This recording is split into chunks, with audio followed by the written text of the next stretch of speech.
مسلمان کیسے متاثر ہو رہے ہیں؟ مسلمان رہتے رہتے اس کے اندر کا ہندو جاگتا ہے، وہ یقین نہ ہونے کی وجہ سے جاگتا ہے۔ کیسے جاگتا ہے؟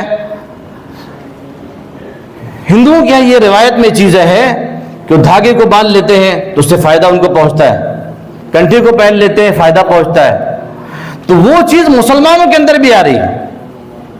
دھاگے کو باندھ لیے اس سے فائدہ پہنچے گا، وہ اندر کا جو کیوں یقین گڑبڑ ہونے کی وجہ سے، اندر کا جو یقین ہے وہ مضبوط نہ ہونے کی وجہ سے، کسی بھی صحابی کو اللہ کے نبی صلی اللہ علیہ وسلم نے یہ حکم دیا کہ اس دھاگے کو باندھو، فلاں غزوے میں جاؤ تم کو فتح ہو جائے گی۔ یہ یقین ہمارا گڑبڑ ہونے کی وجہ سے اندر کا ہمارا کفر جاگتا ہے، اندر کا جو ماحول سے جو ہم متاثر ہیں، جو اثر کو لے رہے ہیں، وہ گائے بگائے ہمارے رسم و رواج میں وہ چیزیں آتی ہیں، ہم اس کو اپنے دین میں سمجھتے ہی نہیں، ہمیں سمجھتے ہیں ارے سب تو کر رہے ہیں، ماحول کے تو ہم متاثر ہیں، اگر ہم نے کر لیا تو کیا ہو گیا؟ میرے دوستو، اگر ہم نے کر لیا تو یہی ہوگا، ہماری دنیا تو برباد ہوگی، آخرت بھی برباد ہوگی۔ اب اس سے بھی زیادہ آگے بڑھ کے مسلمانوں کے اندر ایک چیز پیدا ہو رہی ہے، وہ کیا چیز ہے؟ یہ پھونکا ہوا کڑا ہے، پھونکے ہوئے کڑے کو پہن رہے لوگ، کیوں؟ فلاں بابا کا پھونکا ہوا کڑا ہے، کڑے کو بھی لوگ پہنتے ہیں۔ ایک نوجوان لڑکا ملا، میں نے کہا بھائی یہ کان میں بالی کیوں پہنے ہو؟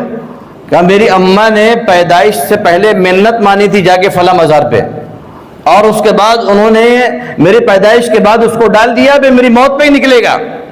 یہ وہ چیز ہے جو یقین کی گڑبڑی کی وجہ سے اندر کا کفر جاگ رہا ہے۔ اس ملک کے اندر رہتے ہوئے میرے دوستو، دوسرے ادیان سے مسلمان متاثر نہ ہو، اپنے اثر کو چھوڑے، اس کے لیے یقین کو بنانا پڑے گا، اس کے لیے اپنے ایمان کو مضبوط کرنا پڑے گا۔ صحابہ کرام نے جس طریقے سے اپنے اندر ایمان کو مضبوط کر لیا تھا، یقین کو مضبوط کر لیا تھا، علاقے کے اندر جا کے اپنے اثر کو چھوڑا تھا، برائیاں ختم ہو گئی تھی، وہی چیز مسلمانوں کے اندر اگر پیدا ہو جائے تو دنیا کے اندر سے خود بخود دھیرے دھیرے برائیاں ختم ہوگی۔ لیکن ہوتا یہ ہے کہ میرے دوستو، ہم برائیوں کو جنم دینے والے، ہم اس جو ارتداد جو پھیل رہا ہے، جو فتنے پھیل رہے ہیں، اس سے متاثر ہو رہے ہیں، اور اپنے اثر کو ایک مسلمان ہونے کی وجہ سے کفریہ انداز میں ہم چھوڑ رہے ہیں دوسرے کو۔ جب ان کو یہ لگتا ہے کہ بھئی یہ مسلمان ہے، یہ کام کر رہا ہے، تو یہ جب کر رہا ہے تو یہ بھی چیزیں صحیح ہے۔ کبھی کبھی انسان کو جب اندر سے جب ایمان مضبوط ہوتا ہے، پختہ ہوتا ہے، تو اللہ تعالیٰ اس کی برکت سے پوری فیملی کو ایمان کی دولت دے دیتے، پڑوسیوں کو ایمان کی دولت دے دیتے۔ اسی ملک کا واقعہ ہے، ایک نوجوان لڑکے نے اپنا واقعہ بتایا کہ ہمارے والد محترم نے ایمان کیسے قبول کیا تھا۔ کیسے قبول کیا تھا؟ اس نے جو واقعہ بتایا وہ سننے کے لائق ہے۔ عموماً یہ شاید میں نے پہلے بھی بتایا، عموماً عام طور پہ یہ ہوتا ہے کہ ہم جہاں رہ رہے ہیں، جس علاقے اور جس محلے کے اندر، ہمارے بہت سارے تعلقات والے غیر مسلم بھی رہتے ہیں۔ عموماً اپنے تہواروں کے موقع پر، کوئی خوشی کے موقع پر لا کے وہ مٹھائیاں دیتے ہیں۔ تو اس نے بتایا کہ ہمارے والد صاحب کو دکان پر لا کے اس نے مٹھائی لا کے دیا غیر مسلم نے۔ مٹھائی کیا چیز کی ہے؟ پرساد ہے۔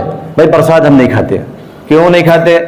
غیر اللہ کے سامنے چڑھائی ہوئی چیز کو ہم نہیں کھاتے، ہم اللہ کے نام پہ ذبح کی ہوئی چیز کو کھاتے ہیں، غیر اللہ کے نام پہ ذبح کی ہوئی چیز نہیں کھاتے۔ غیر اللہ کے نام پہ یعنی اللہ کے علاوہ کسی کے نام پہ اگر کسی نے چڑھا دیا وہ چیز کو ہم نہیں کھائیں گے۔ تو کہتا ہے کہ نوجوان، میرے والد صاحب نے جب یہ بات کہی ہے، آج تو ہم کہہ بھی نہیں سکتے نا، ہمارے اندر اتنا یقین نہیں ہے، اتنا ہمارا ایمان ڈگمگا چکا ہے کہ ہمارے اندر یہ ہمت نہیں ہے ہم کسی غیر مسلم کو یہ بات کہہ دیں کہ بھائی دیکھو ہم اللہ کے علاوہ کسی چڑھاوا پڑھاوا کو نہیں مانتے، نہ ہم کھاتے ہیں، نہ ہمارے مذہب میں یہ بات ہے۔ اگر ہم نے یہ بات کہہ دی تو شاید کہ پھر تعلقات بھی خراب ہو جائے، ہم یہ سوچتے ہیں، حالانکہ انسان کو کہنا چاہیے، کہنے میں کوئی مسئلہ نہیں۔ اس نے جب یہ بات کہی ہے تو اس آدمی کو جو پرساد لے کے آیا تھا اس کے دل میں یہ کھٹکی بات کہ بھائی یہ کون سا مذہب ہے جو کہتا ہے کہ ہم ایک اللہ کو مانتے ہیں، اس کے علاوہ ہم کسی کی پوجا نہیں کرتے، اسی کا نام کا ہم کھاتے ہیں، اسی کا نام سے ہم شروع کرتے ہیں، اسی کے نام کا ہم ختم کرتے ہیں، لہٰذا مجھے اس کے بارے میں جاننا چاہیے۔ تو اسلام سے تھوڑا قریب آیا ایک چھوٹا سا جملہ کہنے کی وجہ سے۔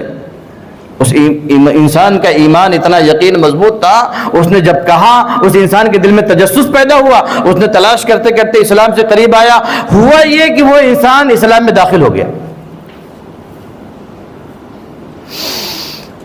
اسلام میں آڑ بنے ہوئے ہم دوسرے مذہبوں کو لوگوں کو آنے میں، دوسرے دھرموں کے جو لوگ ہیں ہم آڑ بنے ہوئے ہیں۔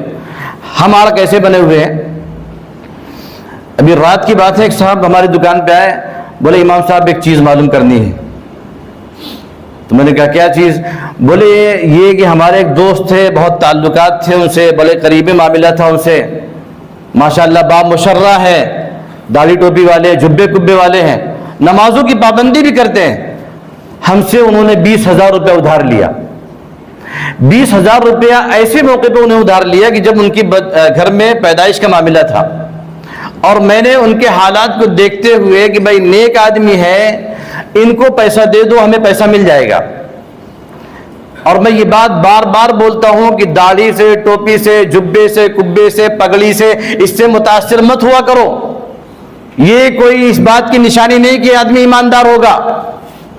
بعض لوگ تو چولا اس لیے ڈالتے ہیں، اور خاص کر کے زمین کی پراپرٹی کا دھندا کرنے والے، وہ ان کا پیشہ بنا ہوا ہے اس بات کا، ایجنٹ کا کام کرنے والے، اللہ ماشاءاللہ کوئی بغیر داڑھی بے مشرہ مل جائے گا، سب با مشرہ ملیں گے۔ یہ بات میری کڑوی لگے گی لیکن حقیقت ہے۔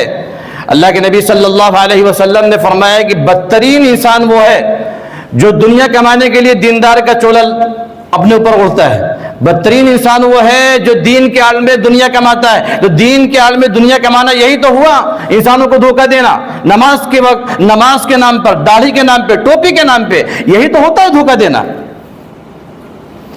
جب ایک غیر مسلم بھی ملتا ہے نا، تو جب دیکھتا ہے یہ داڑھی والا ہے، ٹوپی والا ہے، وہ بھی کہتا ہے کہ بھئی اچھا انسان ہوگا، اس لیے کہ جو روپ دھارا ہے یہ ایسا ہی نہیں دھار لیا ہے، اس نے بڑی جد و جہد کی، اس کے لیے ماحول کو مارا ہے، اپنے دل کو مارا ہے، اپنے نفس کو مارا ہے۔ داڑھی رکھ لینا کیا انسان کے نفس کو مارنا نہیں ہے؟ پائجامہ کرتا پہن لینا کیا انسان کے نفس کو مارنا نہیں ہے؟ یہ سارے نفس کو مارنے کے بعد اس نے بڑی جد و جہد کی ہے، بڑا اس نے جو ہے لگن کیا ہے، تب جا کے اس کو روپ تو دھارا ہے۔ تو جب اتنا لگن کرنے کے بعد، اتنا روپ دھارنے کے بعد یہ روپ کو دھارا ہے، تو ظاہر سی بات یہ ایماندار انسان ہوگا۔ اور جب اس کے اس یقین کو ٹھیس پہنچتی ہے، وہ انسان پھر 1 فٹ نہیں 200 فٹ دور جاتا ہے آپ سے، اور آپ سے ہی نہیں، آپ کے مذہب سے بھی جاتا ہے، آپ کے اسلام سے بھی جاتا ہے۔ اس نوجوان نے یہ بتایا کہ جب میرے والد محترم نے اس بات کو کہا ہے، اس نے اسلام میں داخل ہوا ہے، ہمارے گھر میں 2 پارٹ ہو گئے، ہماری والدہ الگ، ہمارے والد الگ، اور اسلام کی ہسٹری ہے، یہ تاریخ ہے۔ یہ گھر میں پارٹیشن پڑ گئے، والدہ وہاں گھنٹی بجا کے پوجا کرتی تھی، ہمارے والد محترم یہاں نماز پڑھتے تھے۔ ہوتے ہوتے والد محترم میں چونکہ 9 مسلم تھے، اور 9 مسلموں کی جو اسلام میں داخل ہوتا ہے، آقا صلی اللہ علیہ وسلم کا فرمان ہے کہ پچھلے تمام گناہ معاف، پچھلے تمام گناہ معاف ہو جاتے ہیں، جتنے بھی غلط کام کیے اس نے۔ یہ جب تمام گناہ کی بات ہوتی ہے، وہ ان لوگوں کی بات ہے جو 9 مسلم ہیں، پرانے مسلموں کی نہیں۔ پرانے مسلموں کی جس کا آپ نے لیا ہے اس کو دینا پڑے گا، تب معاف ہو گیا۔ لاکھ روزے رکھ لو، آپ کو جب تک نہیں دیں گے نہیں معاف ہو سکتا۔ الٹے لٹک جاؤ، حرم میں جا کے لٹک جاؤ، مدینہ منورہ میں جا کے لٹک جاؤ، جب تک آپ نہیں دیں گے تب تک معاف نہیں ہوگا۔ کچھ بھی کر لو، کوئی بھی عبادت کر لو، تہجد گزار بن جاؤ، نماز کے پابندی بن جاؤ، صف اول میں بیٹھنے لگو، ساری آپ کے اندر تقوی پرہیزگاری آ جائے، جب تک نہیں دو گے تو معاف نہیں ہو سکتا۔ یہ اسلام کی صفائیت ہے، یہ اسلام کی صداقت ہے، سچائیت ہے کہ اسلام نے اتنی کلیئرٹی رکھی ہے۔ کوئی انسان یہ سوچے کہ بھائی میں پوجا کر لوں گا، عبادت کر لوں گا اللہ کی، تو وہ معاملہ ہمارا سارا ختم ہو جائے گا۔ صرف اس بات پر رکھیے کہ 9 مسلم ہوگا تو والد محترم نے کہا کہ جب 9 مسلم تھے، چونکہ اللہ تعالیٰ قریب ہوتے ہیں، دعائیں اللہ تعالیٰ بہت سنتا ہے، اللہ تعالیٰ سے دعائیں مانگنے لگے۔ ان دعاؤں کا اثر یہ ہوا کہ ہماری والدہ بھی اسلام میں داخل ہو گئی۔ کس بات پہ ہوا؟ یہ بات یہاں سے شروع ہو گئی تھی، یقین انسان کا مضبوط ہونا چاہیے، کبھی ماحول سے متاثر نہ ہو، نہ کسی حکومت سے متاثر ہو، نہ کسی اقتدار والوں سے متاثر ہو۔ جہاں اللہ کا فرمان آ جائے وہاں یہ بات کو حق اور سچ مان کے آنکھ بند کر کے بلا ڈرے بلا جھجک کہہ دو، یہ اللہ اور اللہ کے رسول صلی اللہ علیہ وسلم کا یہ فرمان ہے، میں مسلمان ہوں، میرا یہ کام ہے، مجھے کرنا ہے، میرے لیے ضروری ہے۔ اس بات پر جب مسلمان ڈٹ جائیں گے تو اللہ کی مدد بھی رہے گی۔ اللہ تعالیٰ سے دعا ہے کہ اللہ تعالیٰ ہمیں کامل یقین مکمل نصیب